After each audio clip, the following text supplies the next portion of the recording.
Vamos a hablar de algunos charlatanes del siglo XVIII. Por ejemplo, en siglos como el XVI, era muy peligroso hacerse reputación de brujo, de hechicero.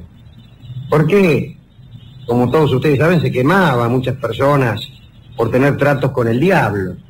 De manera que los hombres sabios se cuidaban muy bien de hacer cosas prodigiosas, porque en cualquier momento aparecían incinerados ahí. Entonces sabemos muy poco de los alquimistas que siguieron los pasos de Cornelio Agripa, que fue del siglo XV, o de Teofrastos Bombastus, también llamado Paracelso, porque escondía ya, bueno, la alquimia tiene un cierto secreto en sí misma, pero además, si es que algo prodigioso descubrían estos muchachos, se hacían los otarios por temor a que los quemasen. Según dicen, Nostradamus ocultaba también sus talentos, pero si yo no tuviera talento alguno, y este es el caso precisamente, me haría el que lo oculto. Uno de los recursos de las personas que no tienen ninguna habilidad es fingir que están ocultando sus supuestas habilidades. Eso mismo que pasa con el silencio, esta cosa de Chance y Gardiner que nos mostraron en alguna película, gente que no habla y supone con eso ser discreta. Oscar Wilde le llamaba esfinge sin secreto. Exactamente. Las personas que afectaban un aire misterioso y parecían ocultar un tremendo secreto. Bueno, pero es mentira, no había tal. Pero ya en el siglo XVII y XVIII cambia la cosa. Ya el rumbo del pensamiento cambia, aparecen los grandes científicos, Newton, Huygens, Harvey, el que inventó, creo, Harvey era el de la circulación de la sangre. Sí, antes inventó la circulación de la sangre. Antes de Harvey, a la gente la sangre no le circulaba.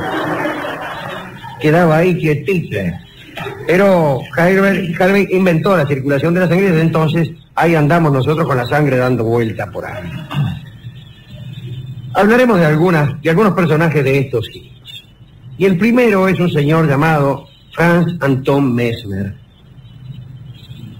que es el descubridor de lo que se llamó en su época mesmerismo y también precursor de lo que hoy llamamos hipnotismo. Tenía 40 años Mesmer cuando dio con el descubrimiento que lo haría famoso, con una infame fama, es cierto, diría nuestro amigo. Parece que había una señora de paso por Viena que tenía dolores de estómago, le dolía la zapanga a la Virgen. Y llamó a un amigo de Mesmer, un jesuita, para manguearle unos imanes, porque la tipa decía que con los imanes se aliviaban los dolores de estómago que tenía. Y Mesmer estaba presente cuando ocurrió el pedido y quedó muy intrigado porque aquello parecía confirmar una idea que él venía examinando desde hacía mucho tiempo. La idea de la existencia de mareas vitales, de una especie de fluido vital, que tenía sus mareas, sus pleamares y sus bajamares. Y estas mareas, pensaba Mesmer, producían salud y enfermedad. Y si existían esas mareas, Mesmer se preguntaba, ¿sería posible influir en ellas mediante imanes? Y empezó a usarlos en sus enfermos, los imanes. Se consiguió unos cuantos imanes y cuando venía un punto que le dolía algo, el tipo le ponía un imán según donde le doliese. Y obtenía resultados. Los enfermos decían, che, usted sabe que me siento mejor de que me metió el imán ese en el cogote, dice, estoy feliz. Un día estaba sangrando un enfermo, es decir, estaba practicando una sangría. En aquella época era un procedimiento muy usual. Y descubrió Mesmer que el flujo de la sangre aumentaba cuando él se le acercaba al enfermo y decrecía cuando él se alejaba. Parecía que el propio Mesmer era un imán. De esas observaciones sacó algunas conclusiones y creó el término magnetismo animal. ¿Cómo? No, el magnetismo animal. Empezó a curar. Curó, por ejemplo, con imanes a un noble que tenía convulsiones. Y esta curación fue conocida por mucha gente. La noticia se esparció por Viena y se hizo de golpe famoso Mesmer. ahí hay un tipo que cura con imanes, le curó las convulsiones a no sé quién, y bueno, venía la gente a ver. Empezó a probar con agua imanada, eran unos baldes que tenían unas varillas, entonces la gente tomaba con una mano una varilla que iba en el balde y con la otra a otro tipo que había al lado. Y mientras esto ocurría tocaban música, algunos enfermos entraban en trance, otros tenían convulsiones. Y lo curioso es que se lograban curaciones, la gente se curaba con eso. Le iba muy bien a Mesmer, pero un día fracasó en la cura de una muchacha ciega, como no podía ser de otro modo. Porque en este caso había, creo, un desprendimiento de retina que no podía ser curado mediante ese procedimiento. Pero claro, en aquel momento no sabían este detalle que sabemos ahora que somos vivos. Y se enojaron muchísimo con Mesmer. ¿Cómo es posible que no lo haya podido curar esta chica? Y se tuvo que ir de bien el tipo. Gran escándalo. Pero se fue a París. Y en París tuvo más éxito que en Viena. Iba toda la gente a verlo. Pero, hay que decirlo, sus sesiones de curación empezaron a parecerse cada vez más a orgías. Hombres y mujeres juntos se curaban, vestidos con ropas muy ligeras, para que mejor fluyera el magnetismo, decía él, ¿no? En vivo. En fin, en calzoncillos y así. Se daban masajes unos a otros, aproximaban sus muslos, porque decían que con esto también fluía mejor el magnetismo. Bueno, Le echaron la culpa al imán. Era gusto ir al médico. Yo voy al médico, el tipo de unas píldoras asquerosas y me larga durazno.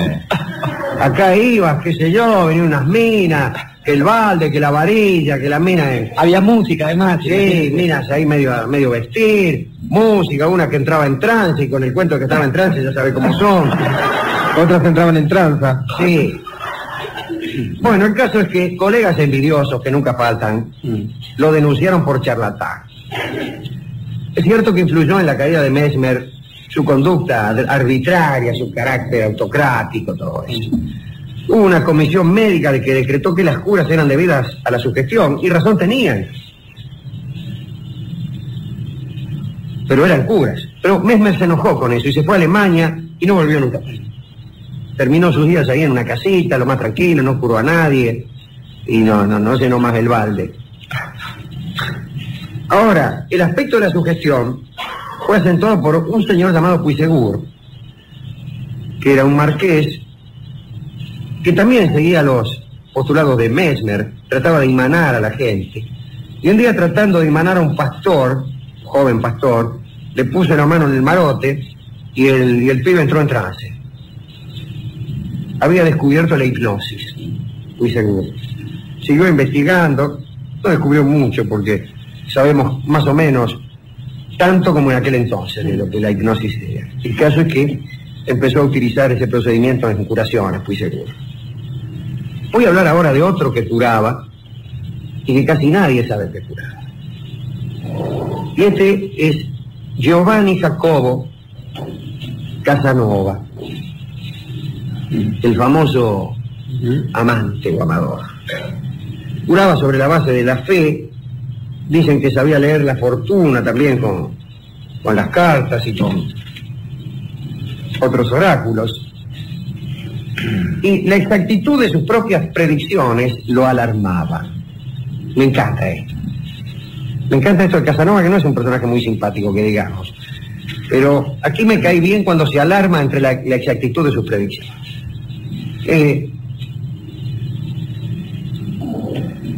El temor a lo misterioso se da especialmente cuando lo misterioso toma contacto con uno.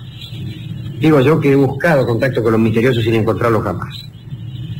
Pero me imagino al tipo haciendo una predicción, acertando y muriéndose de miedo. Así, por ejemplo, notificó a una joven que iba a París que sería favorita del rey. Así fue. Invocaba espíritus. Él dice que los espíritus acudían. conoció y fue inmediato enemigo de alguien de quien hemos hablado extensamente aquí en este programa, el conde Saint-Germain. Algunos datos, muy pocos, porque ya hemos hablado mucho de Saint-Germain. Estaba en Viena en 1745 y apretaba 30 años, que creo que es lo que tenía. El caso es que el mariscal de Belle lo llevó a París. Hacia el año 1758 se hizo amigo personal de Luis XV y de la Pompadour. No se sabía la fecha de su nacimiento, nunca le vieron comer ni beber, escribía con las dos manos, sabía muchos idiomas, practicaba la alquimia, decían que no dormía, que no se conocía su domicilio, etcétera, etcétera. Muchos creen que hoy vive todavía el conde Saint-Germain y que está en el Tíbet. La verdad es que se murió en 1784 de reumatismo.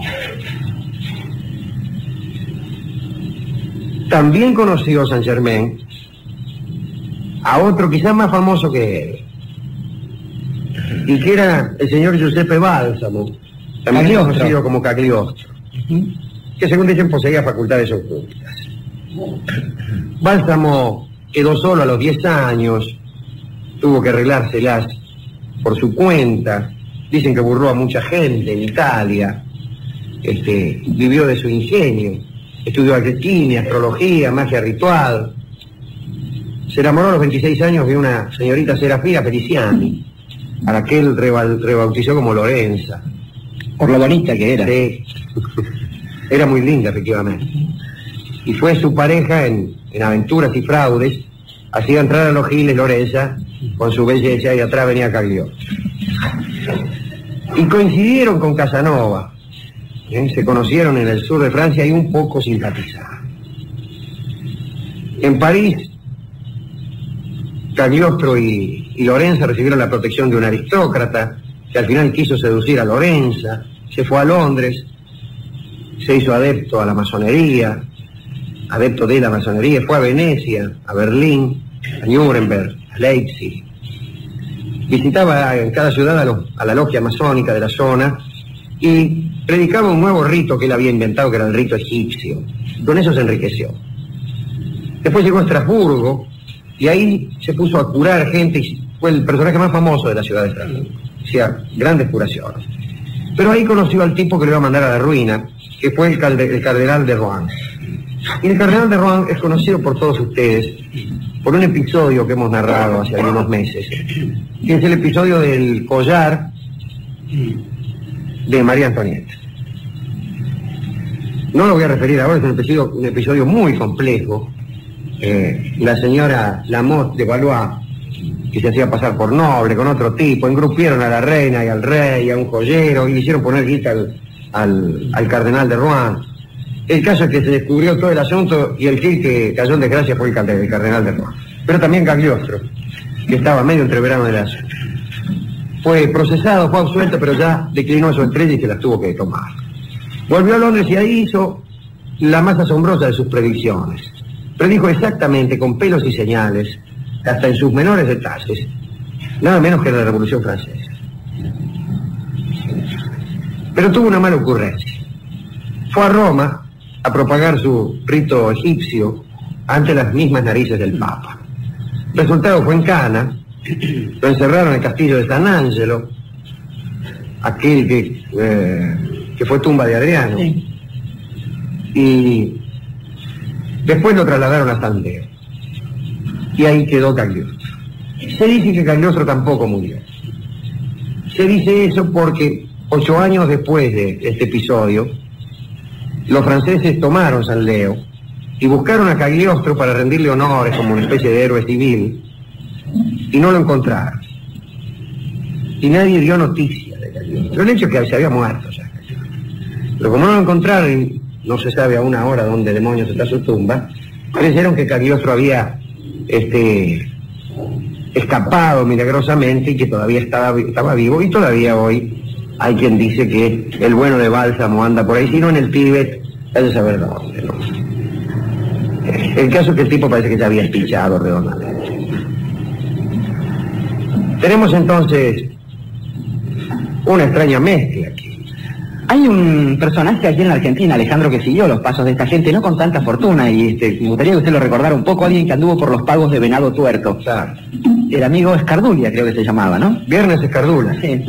Que solía tener, bueno, tuvo una sucesión de esposas, una de ellas fue la que más lo ayudó y la que más lo terminó de hundir, como suele suceder en estos casos, porque era la que lo acompañaba en sus sesiones, y entonces había la imagen de una virgen en un cuartito ahí en Venado Tuerto, entonces él hablaba cuando entraba algún cliente, como dice Rolón, o algún paciente, y entonces él empezaba a hablar y la mina desde atrás de la pared elevaba con una soga la imagen de la virgen y los tipos se ponían como locos, y les cobraba después. Hasta que un día pronosticó que iba a salir un número a la lotería, y todos se le mataron de risa porque ya había aparecido el fraude El asunto es que el número salió, se llenó de guita, y después donó una copa para el club de Venado Tuerto, y después, dijo que había encontrado el tesoro, creo que era de los unitarios, o de los federales, o alguna cosa, o el de la guerra del Paraguay, alguno de estos, y nadie le creyó, y un día desapareció, y lo trataron bastante mal, hasta hace muy poco en que un grupo de intelectuales de la universidad lo han reivindicado, el amigo Viernes Escardulia. Viernes Escardulia, Mesmer, Casanova, Saint Germain, Cagliostro. ¿Qué tienen en común estos? Algunos más charlatanes que otros, algunos aproximándose a la ciencia, otros aprendices de brujo. ¿Qué tenía de verdadero todo aquello y qué tenía de falso? Bueno, falsedad había, podemos garantizarlo. Muchos de sus trucos se han descubierto. El asunto es preguntarse si además de los trucos y de los fraudes, había detrás de ellos alguna facultad misteriosa. ¿Cuál es la verdad después de todo? Podemos preguntarnos, Alejandro, sino aquello que empieza a suceder en algún ámbito de la propia conciencia. Quiero decir que las curaciones, sugestivas o no, son curaciones finalmente. Y aun cuando se descubre el truco, si es que algo ocurre. Imaginemos que un hombre vuela. Luego se descubre que es un truco. Bueno, pero el tipo vuela. Totalmente. Del mismo modo, imaginemos que el tipo adivina qué número va a salir a la quiniela. Y después se descubre que es un truco. Bueno, el tipo adivinó el número. ¿A qué se llama truco? Claro. ¿A qué se llama truco? Aquello que tiene una explicación racional. La penicilina es un truco para algunas enfermedades también. Y es que si un verdadero hacedor de milagros nos explicara cómo es que lo hace, ¿sería menos milagros? Imaginemos que un señor resucitase a los muertos y que después viniera a explicar que lo hace y lo hiciera con tal arte y tanto esmero que todo resultara dentro de lo racional. Igualmente, los muertos estarían ahí resucitados y reclamando además ejemplo, en una digresión espantosa, ejemplo de conflicto jurídico imposible de solucionar. Muerto resucitado que viene a reclamar sus bienes, ya entregados a su sucesor. Hace un par de días hablaba con mi amigo Caparrós, Martín Caparrós, que volvió de la India, de hacer un libro sobre Sai Baba, sobre este asunto, ¿no? Yo tiendo a creer que Sai Baba no es Dios, pero me parece mucho más interesante la figura de un tipo que no es Dios y le hace creer a 2 millones de giles que lo es. Me parece un tipo mucho más notable ese, porque para Dios, digamos, materializar cosas, curar enfermos y hacer ese tipo de cosas, bueno, es su tarea, es su laburo. Claro. Claro, que le haga un notario como uno. Un notario como uno que anda vestido, peinado de afro y vestido de naranja.